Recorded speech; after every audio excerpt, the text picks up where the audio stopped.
The first thing I saw when I woke up was the ceiling tile with the brown water stain shaped like a bird. I remember thinking it was strange that a bird would be trapped up there, frozen mid-flight, while my own body refused to move. My mouth felt full of cotton. My tongue didn't obey me when I tried to speak. And when I reached for the call button, my right hand lay on the sheet like it belonged to someone else. That was the moment the nurse said, softly, almost apologetically, "You've had a stroke, sweetheart." A stroke. The word landed on my chest like a heavy book closing. Somewhere down the hall, a machine beeped in a steady rhythm. The room smelled faintly of antiseptic and warm plastic. My left eye watered without permission. I wanted my husband. That was the only clear thought I had. The nurse asked if there was someone she should call. I nodded. She slid my phone into my working hand, the left one, and helped me unlock it. That's when I saw the message. "I'll be out of the country for a bit." No explanation, no urgency, just that. Underneath it, a photo thumbnail hadn't loaded yet, but I recognized the pale blue of an ocean I'd only ever seen in travel magazines, the Maldives. He'd talked about it for years, always as a someday thing, a reward, a dream. My throat tightened as the image finally appeared.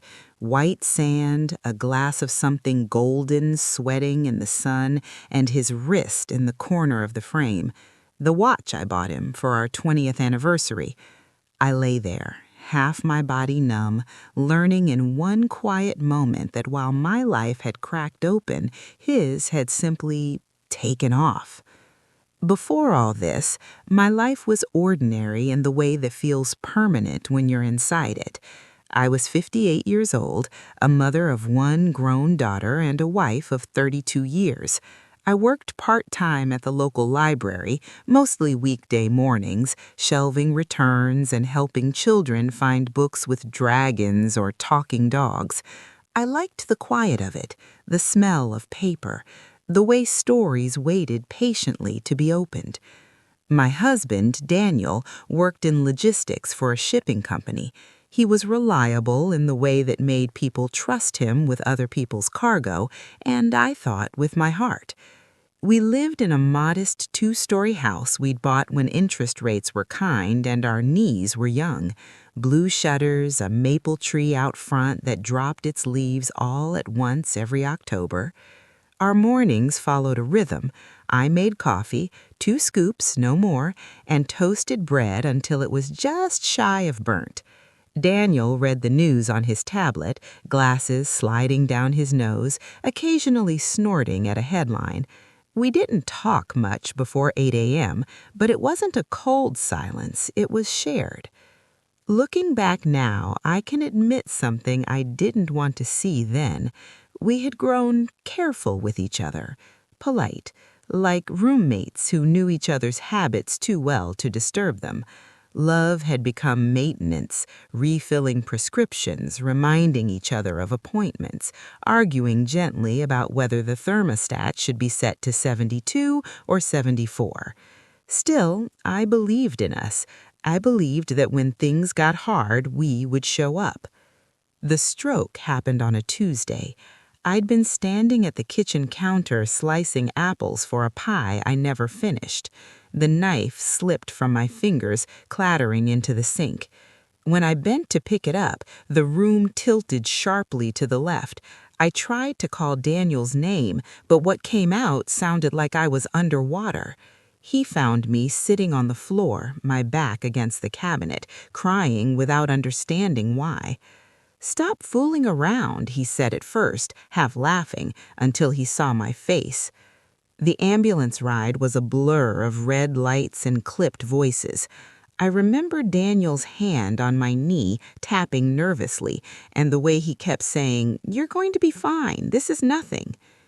At the hospital, they moved fast. Scans, questions I couldn't answer properly, a doctor explaining clot locations while pointing at images that looked like storm clouds inside my head. Daniel kissed my forehead before they wheeled me away. He said, "I'll be right here. I just need to make a call." I didn't see him again that day, or the next. By the third morning, my sister Ruth was sitting in the chair by my bed, her purse clutched in her lap like armor. She had flown in overnight after my daughter called her in tears. "Where's Daniel?" she asked, keeping her voice even. I didn't answer. I handed her my phone instead. She stared at the screen for a long time, her mouth tightening into a thin line I recognized from our childhood, the one she wore when she was trying very hard not to say something unforgivable. "He went on vacation," she said finally. Not a question. I nodded, her movements small and uneven. Ruth stood up and walked to the window. Outside, the parking lot shimmered with heat. "I swear," she said quietly, "if I see that man right now—" "Don't," I croaked. My voice sounded borrowed. The nurses were kind in that careful way professionals learned. They spoke gently, helped me sit up, celebrated when I managed to wiggle my fingers. One of them, a young woman with tired eyes, squeezed my shoulder and said, "You're strong. You've got people." But at night, when the lights dimmed and the machines took over the job of listening, the room felt enormous and hollow. Daniel didn't call. I watched his social media updates instead, each one a small, sharp thing, a sunset, a wooden deck over clear water, a caption that read, "Much needed rest." Something inside me began to cool. Not rage, not yet. It was more like clarity settling in, slow and undeniable. I had trusted this man with my worst days, and when one finally came, he chose to be somewhere beautiful without me. Lying there, practicing how to lift a spoon to my mouth, I began to understand a truth that felt both devastating and oddly empowering. If he could leave me like this, then everything I thought was secure wasn't. That's when the idea first came to me, quiet, practical. If my life could change in an instant, then so could the plans I'd made for it. I stared at the ceiling tile with the brown bird-shaped stain and made myself a promise. I would not leave this world the way I had lived these last few years, assuming, waiting, hoping. Not anymore. Recovery, I learned quickly, is not a straight line. It's a series of small humiliations stitched together by stubborn hope. The morning physical therapy began. The therapist, Mark, with kind eyes and a voice like a metronome, asked me to sit up on the edge of the bed. I tried. My right side lagged behind, heavy and uncooperative, like it had decided to retire early without consulting me. "Easy," he said, placing one steady hand on my back. "We're not in a race." I wanted to laugh at that. My whole life had been a quiet race. Keep up, don't complain, don't need too much. Now here I was applauded for lifting my arm an inch. Ruth came every morning, armed with crossword puzzles and a thermos of coffee that tasted like home. My daughter, Elaine, called from 3 states away, her voice tight with guilt she didn't need to carry. "I can come," she kept saying. "I'll take time off. I don't care about work." "No," I told her. The word came out slow, misshapen. "Stay." I didn't tell her why. I didn't want her first memory of this chapter to be colored by anger. Not yet. Daniel sent a message on day 4. "Hope you're feeling better. Doctors say anything useful?" No question mark at the end. No apology. I stared at the words until they blurred, then handed the phone to Ruth. She read it once, then again. "That's it?" she asked. I nodded. She typed something furious and long, then deleted it. "What do you want to say?" she asked. I shook my head. Nothing. There was power in that silence. I felt it for the first time then, a small reclaiming of ground. In the afternoons, after therapy left me trembling and exhausted, I would lie back and listen to the sounds of the ward, shoes squeaking on linoleum, someone crying softly behind a curtain, a television playing a game show nobody was really watching. That was when my mind wandered backward. I thought about the first time Daniel had chosen something else over me. It wasn't dramatic, it rarely is. It was 15 years ago when my mother was dying. I'd asked him to come with me to the hospice just once so I wouldn't have to sit alone listening to the rattle in her chest. "I can't," he said, not looking up from his laptop. "This project is critical. You understand." I had understood, always did. The patterns revealed themselves slowly, like a photograph developing in a tray. The missed anniversaries, the vacations postponed, then forgotten. The way his needs were always framed as urgent, while mine were flexible. I wondered when I had become so easy to leave. On the 7th day, my speech therapist brought flashcards and a mirror. She asked me to pronounce simple words: apple, window, home. Home. The word caught in my throat. Daniel posted another photo that evening. He was standing knee-deep in water so clear it looked unreal, grinning at the camera. Someone else must have taken the picture. That detail landed harder than the rest. "Who's with him?" Ruth asked quietly. I shrugged. "Does it matter?" It did, and it didn't. That night, after Ruth left and the ward settled into its nocturnal hush, I pressed the call button and asked for a pen and paper. The nurse looked surprised but obliged. My handwriting was shaky, uneven, like a child's. I wrote a list. Things I can control. It wasn't long. My breathing. My effort. My decisions. At the bottom of the page, almost as an afterthought, I wrote, my will. I had made it years ago, back when Elaine was still in college and the house felt like our shared achievement. Everything went to Daniel, of course. It seemed logical, loving, automatic. Lying there, I realized how little I had revisited that choice, how many assumptions it rested on. The next morning, I asked Ruth to bring me my glasses and my address book.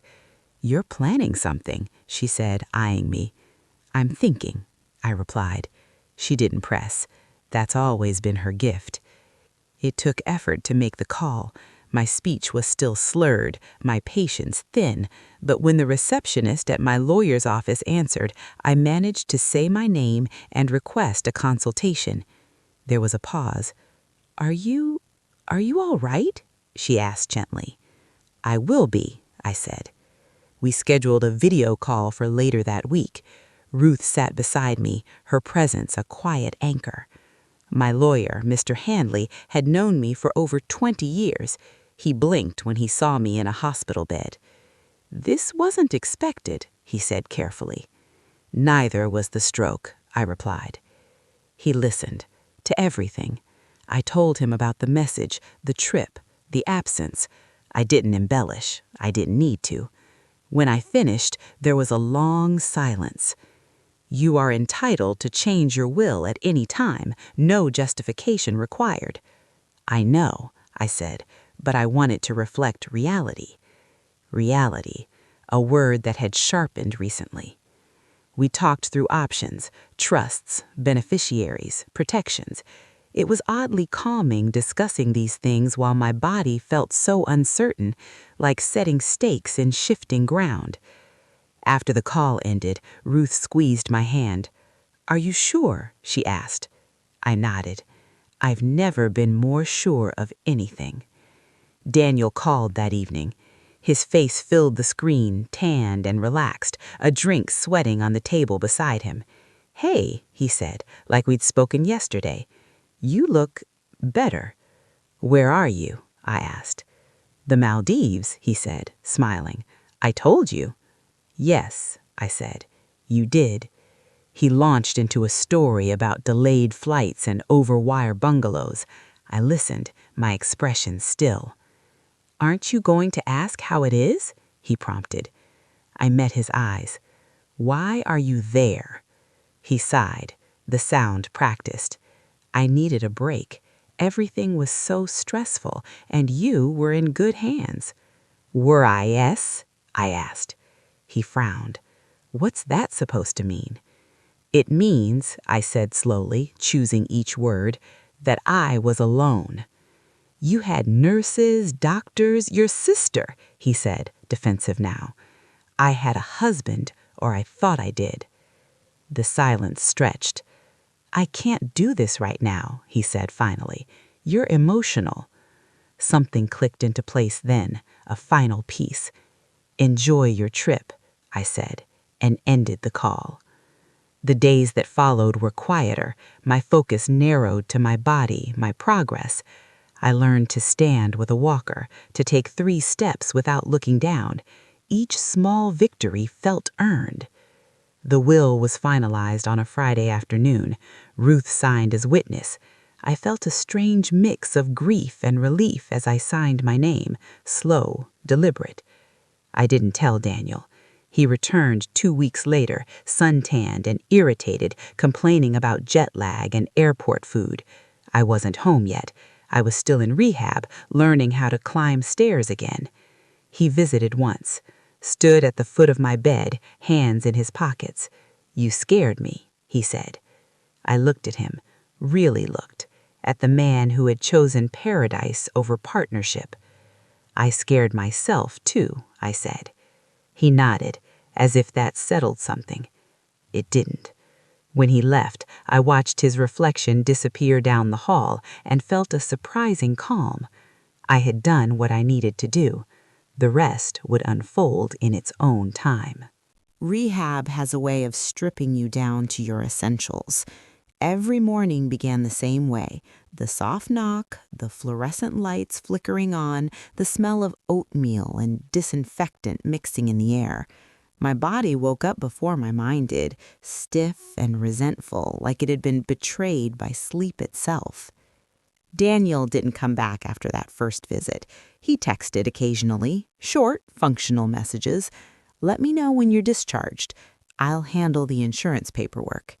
There was no warmth in them, no guilt either, just obligation, ticking boxes. I stopped replying. Instead, I focused on learning how to live inside this changed version of myself. I practiced buttons and zippers. I learned to shower sitting down. I learned patience in a way I never had before, because impatience now came with consequences. Falls, fatigue, tears I didn't always expect. One afternoon during occupational therapy, the therapist asked me to describe my home. "Blue shutters," I said slowly. "Maple tree." She smiled. "You're eager to go back." I hesitated. The truth surprised me as it formed. "I don't know," I said. "I don't know if it's home anymore." That night, Ruth stayed late. She brushed my hair gently, the way she had when we were girls and I'd had a nightmare. "He's been asking questions," she said carefully. "Daniel?" "Yes. About you. About decisions." I felt my stomach tighten.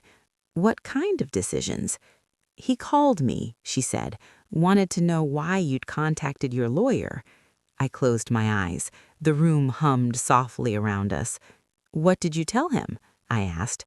"The truth," she said, "that it wasn't my business." A small smile tugged at my mouth.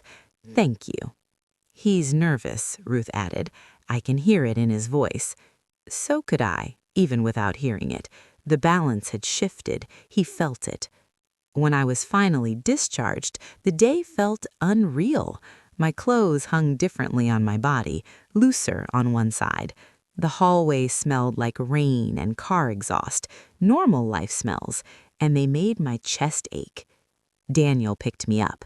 He stood beside the car awkwardly, as if unsure whether to hug me. I solved the problem by leaning on my cane and opening the door myself. "You could have told me," he said as we pulled away, "about the will." "I could have," I replied. "I didn't want to." He gripped the steering wheel tighter. "You're punishing me." "No," I said calmly. "I'm protecting myself." The house looked the same from the outside. Inside, it felt staged, like a place someone else had been living in temporarily. There were unopened bills on the counter, dust on the shelves I used to wipe every Sunday without fail. "I wasn't sure what you'd want changed," he said defensively. "That's the problem. You didn't wonder enough." The first week back was hard, harder than rehab.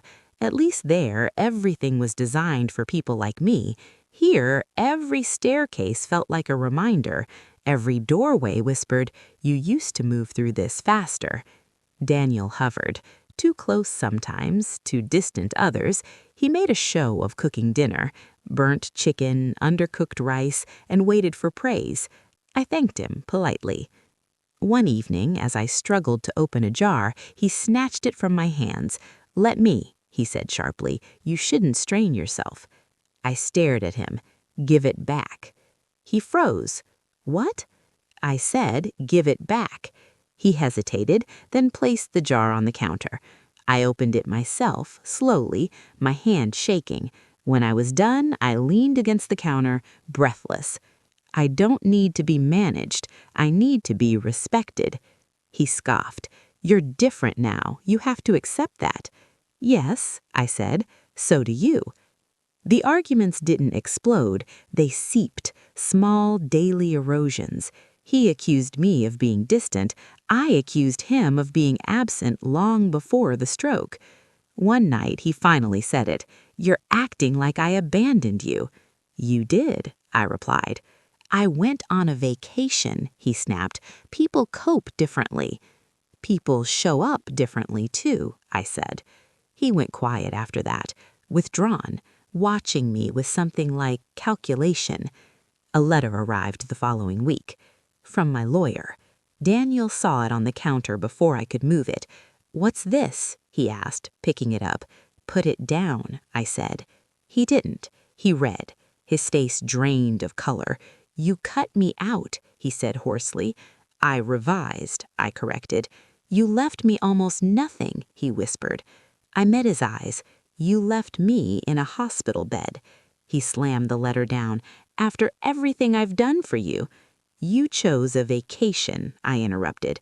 My voice didn't rise. It didn't need to. "That was the moment you told me who I was to you." "You're being cruel," he said. "No," I said. "I'm being honest." The fallout was quiet but thorough. He called Elaine, spinning a story of impulsive decisions and undue influence. Elaine called me confused and hurt. "I just want to understand," she said. So I told her, not with bitterness, with facts. She was silent for a long time. "I didn't know," she said finally. "Neither did I, not until it mattered." Daniel's friends stopped calling. Word travels, even when you don't send it. People asked questions. He gave vague answers. One afternoon, I overheard him on the phone. "She's changed," he said. "I don't recognize her." I smiled to myself. Neither did I. The separation discussion came gently, almost politely. "This isn't working," he said one evening. I agree. We talked about logistics, about timelines, about what 32 years condense into when you remove love from the equation. He moved out a month later. The house grew quieter, lighter. I hired help twice a week. I joined a stroke survivors group. I laughed with strangers who understood fatigue and fear in the same intimate way. One morning, standing by the window, watching the maple tree shed its leaves again, I realized something profound. I was still here, scarred, slower, but awake. And for the first time in a long while, my life felt like it belonged to me. There's a particular kind of loneliness that arrives after the noise stops. Not the sharp loneliness of loss, but the wide, quiet kind that echoes. After Daniel moved out, the house settled into a new rhythm. No footsteps pacing at night, no television murmuring to fill the space between us, just the ticking clock in the hallway, steady and unapologetic. At first, that sound unnerved me. I'd catch myself holding my breath, waiting for something to interrupt it. But slowly, I began to appreciate the honesty of it. Time moving forward whether I was ready or not. My days grew intentional. I scheduled therapy in the mornings, rest in the afternoons. I learned which tasks drained me and which restored me. Folding laundry was exhausting. Sitting on the porch with a cup of tea felt like medicine. Elaine visited in early autumn. She stood in the doorway longer than necessary, taking me in. The cane, the slower steps, the way my right hand curled slightly inward when I wasn't paying attention. "You look different," she said softly. "So do you," I replied, and meant it. She carried herself more carefully now. Parenthood had that effect. We sat at the kitchen table where I'd once sliced apples for a pie that never made it to the oven. She reached for my hand, squeezing gently. "I'm sorry I wasn't here," she said. "You were where you needed to be," I told her. "That's the lesson, isn't it?" She nodded, tears pooling. "Dad says you pushed him away." I sighed. Your father has always confused boundaries with rejection. We talked for hours about the stroke, the trip, the will. I didn't ask her to choose sides. I didn't need to. She saw clearly enough. "I'm proud of you," she said before she left, "for choosing yourself." The words settled deep in my chest, warm and steady.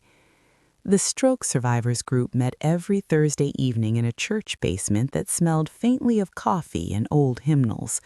We sat in a circle, our bodies bearing different signatures of the same interruption. There was Tom, who spoke with a slur he joked about, Leela, whose left arm remained stubbornly weak, but whose spirit filled the room, and Grace, a widow who had suffered her stroke 3 months after burying her husband. Listening to their stories, I realized something important. Pain doesn't make you special, it makes you human. And survival? Survival demands honesty. One evening, Grace asked me why I looked so peaceful. "I stopped waiting for someone else to save me," I said. That truth became my compass. Daniel tried once more. He showed up unannounced on a Sunday afternoon, standing on the porch with his hands clasped like a man asking for mercy rather than understanding. "I made a mistake," he said. "Yes," I replied, "you did." He continued, "I was scared. I didn't know how to handle seeing you like that." "I know," I said gently, "but love doesn't leave when it's afraid." He reached for my arm. I stepped back. "I'm not angry anymore," I told him, "but I'm not available either." He searched my face for something, regret perhaps. He didn't find it. As he walked away, I felt no triumph, just relief. Winter came quietly. Snow dusted the maple branches like borrowed lace. I spent evenings reading by the fire, my body tired but my mind awake. I updated my will once more, not out of fear, but clarity. I made provisions for Elaine, for a scholarship at the library where I'd worked, for Ruth, who had held me up when I couldn't stand. I left Daniel what felt fair, not generous, not punitive, honest. On the anniversary of my stroke, I woke early and sat on the edge of the bed with my feet planted firmly on the floor. I could stand without help now, walk without the cane on good days, speak without thinking about each word. I brewed coffee, 2 scoops. Some habits don't need changing. Looking around the kitchen, I felt something like gratitude, not for the stroke, never that, but for the clarity it had forced upon me. Suffering, I learned, is not a lesson in endurance, it's a lesson in choice. I chose myself, and in doing so, I found something quieter than happiness, but far more durable. Peace. Peace, I learned, doesn't announce itself. It arrives the way morning light does, softly, through cracks you didn't know were there. By the time spring returned, My body had learned new negotiations. My right hand still lagged on cold days. Fatigue crept in without warning, like an old acquaintance who didn't bother knocking. But I was no longer angry at myself for it. I rested when I needed to. I pushed when I could. I listened. Listening became a skill I hadn't realized I'd neglected before, especially listening to myself. The house, once heavy with expectation, began to feel cooperative. I rearranged furniture to make movement easier. I installed railings, not as symbols of loss, but of intention. I painted the spare bedroom a soft green and turned it into a reading room, the walls lined with books I'd meant to read someday. Someday had arrived. Daniel's absence settled into something permanent. He stopped calling. His name stopped rising in my thoughts as often. When it did, it came without heat. That surprised me most. People assume forgiveness is loud, that it looks like a conversation or a letter or a tearful reckoning. For me, it was quieter. It was the moment I realized I no longer rehearsed arguments with him in my head, the moment his choices stopped defining my mornings. Elaine called one afternoon, her voice bright with nervous energy.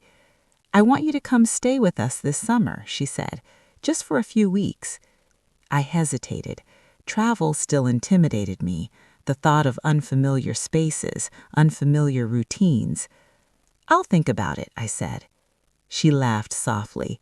"You always say that when you mean yes." She was right. The trip required planning, medication lists, rest days built into the schedule, a wheelchair request at the airport I initially resisted, then accepted. On the flight, as the plane lifted into the sky, I felt a flicker of fear, followed by something steadier. I was doing this, not because someone insisted, because I wanted to. Elaine's home was full of life, toys scattered like punctuation marks, laughter that rose and fell without explanation. Her husband treated me with a careful warmth that never tipped into pity. One evening, after the children were asleep, Elaine poured tea and sat beside me on the couch. "Dad's struggling," she said. I nodded. "I imagine he is." "He says you're unforgiving." I smiled sadly. I forgave him the moment I stopped needing him to be different. She leaned her head on my shoulder. "I don't think he understands that."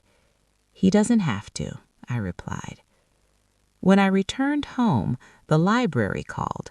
They were planning a small community event, stories of resilience, they said. Would I consider speaking? My first instinct was to decline. Public vulnerability had never been my strength, but something nudged me forward. "I'll do it," I said. The night of the event, the chairs filled slowly, familiar faces, new ones. I stood at the podium, my notes trembling slightly in my hand. "I had a stroke, and it changed everything," I began simply. I didn't talk about Daniel by name. I talked about absence, about discovering who shows up when life stops being convenient, about the quiet power of choosing yourself without apology. When I finished, there was a moment of stillness, then applause, not thunderous, but sincere. Afterward, a woman approached me, her eyes wet. "My husband left when I got sick," she said. "I thought I was weak for still being here." "You're strong," I told her. "You're still here."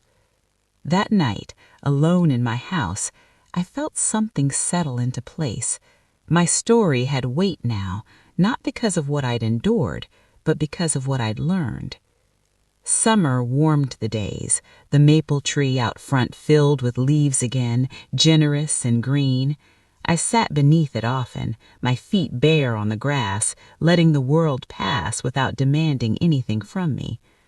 A letter arrived from Daniel in late July. It was short, apologetic in tone if not in depth. He wrote about regret, about not knowing how to be the man he thought he was. I read it once, then again. I didn't respond. Not out of spite, out of completion. One evening, Ruth came by with takeout and gossip. We ate on the porch as the sky softened into dusk. "You're different," she said, echoing words I'd heard before. "I know," I replied. "I like her." She raised her glass. "To the woman who rewrote her life when the old one stopped fitting." I clinked mine against hers. As night settled in, the clock inside ticked on, steady, honest. And for the first time in a long while, I wasn't measuring my life by what I'd lost, but by what I'd chosen. There's a moment that comes after survival, after rebuilding, when life quietly asks you a question. Now that you know the truth, how will you live with it? For a long time, I thought I'd already answered that. I had chosen peace, independence, self-respect. Those were solid answers, hard-earned ones. But life, I discovered, doesn't stop asking just because you've answered once. It asks again, subtly, through people, through memory, through moments that test whether your healing is real or simply rehearsed. It was the hospital bill that brought Daniel back into my life, not as a husband, but as a legal shadow. I was sitting at the kitchen table, sorting paperwork with my good hand and a growing sense of irritation, when I noticed his name still attached to one of the insurance policies. A technicality, an oversight, or so I thought. When I called the provider, the woman on the line cleared her throat gently. "Your husband has been disputing some of the charges," she said, claiming they weren't authorized. I felt the air leave my chest. "Excuse me?" I said. "Yes," she continued. "He says he was out of the country at the time and didn't consent to certain procedures." Out of the country. The phrase rang in my ears like a bell struck too hard. I thanked her, hung up, and sat very still. So that was what he'd been doing. Not just disappearing, but distancing himself legally, rewriting history in a way that painted my survival as an inconvenience he hadn't agreed to. I didn't cry. Instead, I called my lawyer. Mr. Hanley listened without interrupting the way he always did. When I finished, he sighed. "He's trying to protect himself financially," he said. "But it won't hold. You were married. You were incapacitated. The law is very clear." "I don't want to fight," I said. "I know," he replied, "but sometimes clarity looks like conflict to the person avoiding responsibility." That evening, Daniel showed up again. This time, he didn't knock. I found him standing in the living room, staring at the bookshelf we'd once assembled together, his jaw tight. "You went behind my back," he said. I set my bag down carefully. "You mean like booking a luxury vacation while your wife learned how to speak again?" His face flushed. "That's not the same." "It's exactly the same," I said. "You just don't like being on the receiving end." He paced. "You're turning everyone against me." "I haven't turned anyone," I said. "I've told the truth. What they do with it is their choice." He stopped, looking at me as if seeing me for the first time. "You've changed so much." "Yes," I said softly. "I nearly died." The words hung between us, heavy and undeniable. For a moment, just a moment, I saw something crack in him. Fear, maybe, or regret that came too late to be useful. "I didn't know how to stay," he said quietly. "And I didn't know how to leave until you showed me." He left without another word. The insurance issue resolved itself within weeks, quietly, efficiently. He didn't contest it further, but the emotional reckoning rippled outward. Mutual friends reached out, some awkwardly, some sincerely. A few apologized for not noticing sooner. Others confessed they'd seen signs but didn't think it was their place to say anything. "It's funny," I told Ruth later, "how silence always has an excuse." She nodded. "And how loud the truth becomes once someone finally says it." The community began to know my story, not in whispers, but in respectful acknowledgement. People stopped me at the grocery store, at the post office. "I heard what you went through," they'd say. "You're brave." I corrected them gently. "I'm honest." Bravery implies choice. Survival, at first, does not. One afternoon, I received an invitation that surprised me. The hospital where I'd been treated was hosting a small panel discussion for caregivers and families of stroke patients. They wanted a patient's perspective, mine. I sat with the invitation on my lap for a long time. Part of me recoiled. The smell of antiseptic still lived somewhere in my chest. The memory of waking up alone still stung. But another part of me, the steadier one, recognized the invitation for what it was, a chance to turn pain into guidance. The night of the panel, I wore a simple blue dress and my cane, unapologetically visible. The room was filled with worried faces, spouses clutching notebooks, adult children leaning forward with questions written all over their expressions. When it was time for me to speak, I didn't dramatize. I told the truth. I didn't need perfection, I needed presence. I didn't need answers, I needed someone to sit with me in the not knowing. A woman in the front row wiped her eyes. If you love someone who is sick, understand this. Leaving doesn't always look like walking out. Sometimes it looks like choosing comfort over commitment. The room was silent. Afterward, a man approached me, his shoulders slumped. "I've been avoiding the hospital," he admitted. "I tell myself my wife wouldn't want me to see her like that." I met his eyes. "Ask her," I said. "Don't assume." Driving home that night, I realized something had shifted again. My story was no longer just mine, and strangely, that didn't feel like a loss. It felt like purpose. Daniel didn't contact me again after that. Through Elaine, I heard bits and pieces. He'd moved into a smaller apartment. He complained about loneliness, about how people looked at him differently now. "She says he doesn't understand why," Elaine told me once, her voice conflicted. "Understanding requires listening," I said. He never stayed long enough for that. Autumn returned, crisp and bright. The maple tree shed its leaves in a golden rush, as if reminding me that letting go was not only natural, but necessary. On the anniversary of our separation, I took a long walk alone. No cane, just steady steps and deep breaths. I passed couples holding hands, mothers pushing strollers, old men feeding birds on park benches. Life in all its ordinary persistence. And for the first time, I didn't measure myself against what I once had. I measured myself against who I had become. A woman who knew her worth even when others didn't. A woman who rewrote her will not out of spite, but clarity. A woman who survived abandonment and chose not to abandon herself. That, I realized, was the real inheritance. There is a season after healing that no one prepares you for. It's not recovery. That part has milestones, charts, encouragement. It's not grief either, at least not the sharp kind.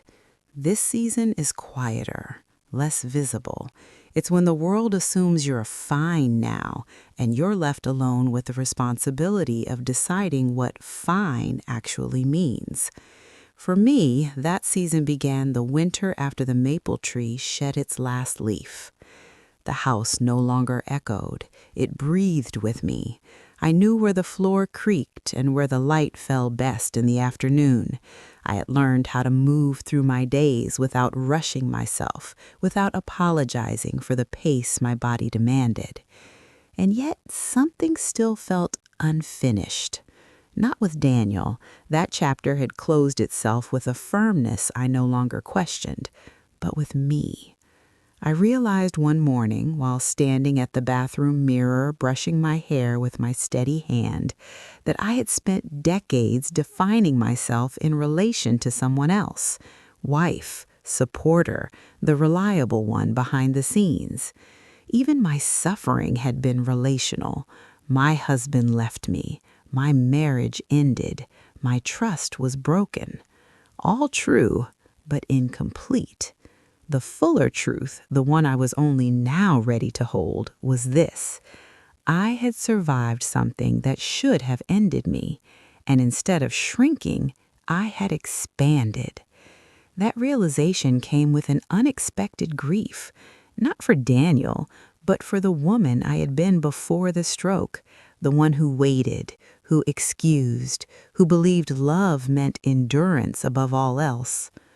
I mourned her gently. She had done the best she could with what she knew. And then I let her rest.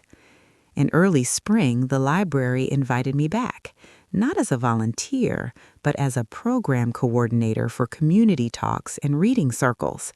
The position was part-time, flexible, designed around my limitations. I hesitated for exactly one afternoon. Then I said yes. Returning to that building felt like stepping into a familiar book whose pages had changed while I was gone. The same scent of paper and polish, the same soft murmur of voices. But this time, I took my place at the front, not behind a cart of returns. People listened when I spoke, not because I demanded it, but because I no longer disappeared into the background. One afternoon, while setting up chairs for a discussion group, a young woman approached me. She looked nervous, fingers twisting the strap of her bag.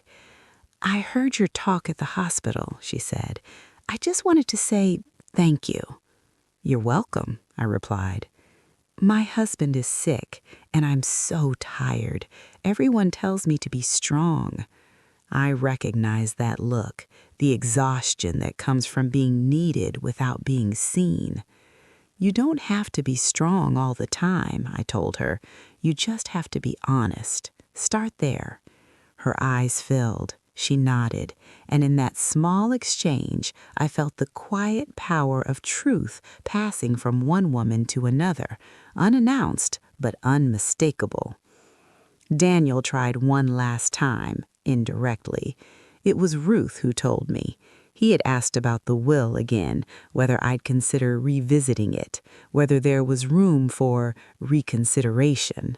I laughed when she told me, not cruelly, just with genuine disbelief.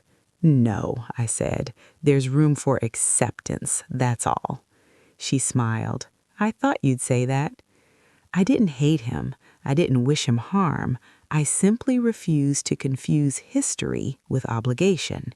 He had shown me who he was when it mattered most, and I had listened. The final legal matters concluded quietly. The divorce, though painful in its symbolism, was mercifully uneventful. Paper signed, assets divided, a life untangled with dignity, if not tenderness. When it was over, I went home and sat on the porch beneath the maple tree, now full again, its leaves whispering in the breeze. I thought about the woman I had been lying in that hospital bed, half my body numb, my future uncertain, staring at a message that confirmed what my heart had long suspected. "I'll be out of the country for a bit." How small those words seemed then, how enormous they had become. That was the moment my life split into before and after. Before, when I believed love meant staying no matter the cost. After, when I learned love also means choosing yourself when no one else will. On the second anniversary of my stroke, I did something I hadn't planned. I drove to the hospital alone. I parked in the same lot, walked the same hallway, past rooms where curtains still hid other people's worst days. I stood outside the ward where I'd learned how to lift my hand again, how to swallow, how to speak slowly enough to be understood. I closed my eyes. I remembered the ceiling tile with the bird-shaped stain, the beeping machines, the silence where my husband should have been. And then, gently, deliberately, I let that memory loosen its grip. "I'm okay now," I whispered, not to the building, but to the woman I'd been then. And I meant it. That evening, Elaine called. She said, "I've been thinking about everything you went through." "Yes," I replied. I used to think strength meant holding things together. Now I think it means knowing when to let them fall. I smiled. That's a good definition. She paused. I'm glad you rewrote your will. So was I. Not because of money or punishment or justice, but because it marked the first time I had chosen myself without guilt. The will wasn't just a legal document. It was a declaration. Life did not become perfect. Some mornings my hand still aches. Some nights I wake up tired for no reason at all. There are moments when I miss companionship, the easy familiarity of shared history. But I no longer miss being unseen, and that has made all the difference. I built a life that fits me now, a life paced by honesty instead of obligation, a life where love, when it comes, is measured not by words, but by presence. If someone ever stands beside me again, it will be because they stay, not because I beg, not because I endure, but because they choose to be there, just as I have learned to choose myself. If you're listening to this story and you recognize pieces of your own life in it, if you've ever been left behind during your hardest moment or made to feel like your pain was inconvenient, I want you to hear this clearly. Abandonment is not a reflection of your worth. Silence is not the same as peace. And choosing yourself is not selfish. It is necessary. Sometimes the bravest thing you will ever do is rewrite the future you once planned because the people you trusted to share it chose not to show up. So I'll leave you with this question, the same one I had to answer from a hospital bed. If the people you love walked away tomorrow, would the life you've built still belong to you? If you were in my place, would you have done what I did? Tell me in the comments. And if this story touched something in you, stay a while. Subscribe. You're not alone here.